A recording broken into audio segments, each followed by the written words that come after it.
last lah yang aku ingat. Kan aku kan memang macam aku cakap lah, aku memang nak baca Al-Quran kan. Aku yang paling excited aku hafal Al-Quran. Macam selalu kalau aku dekat surau pun, orang lain tengah duduk saya saja, aku buka Al-Quran nak hafal. Lepas tu ada satu senior tu aku, awak suka hafal Al-Quran ke? Lepas saya cakap lepas tu dia kata okay, nanti kerja abang pukul 2 pagi. Sebab time tu kalau hafal time tu otak tengah kosong. Aku dengar masa aku tak tahu apa-apa kan, aku cakap okay, nanti saya kejut. Okay, biasa aku tidur aku bangun pukul 2. Aku duduk dalam bilik dia. Aku cakap bangun dah pukul 2, kejut lah hafal Quran. Aku macam tu. Tapi tak kena, bukan hafal Quran, dia buat benda lain. Dia bangun tapi dia buat benda lain. Aku nak hafal Quran kena.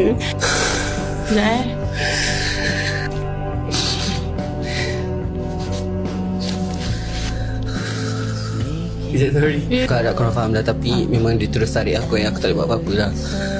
Aku kejut dia dengan rasa macam nak hafal Quran ni. Aku nak hafiz cepat. Aku nak keluar pada tahfiz tu. Aku nak jumpa mak ayah. Aku nak hidup balik dengan mak ayah aku, balik macam normal. Tapi dia lain dia buat.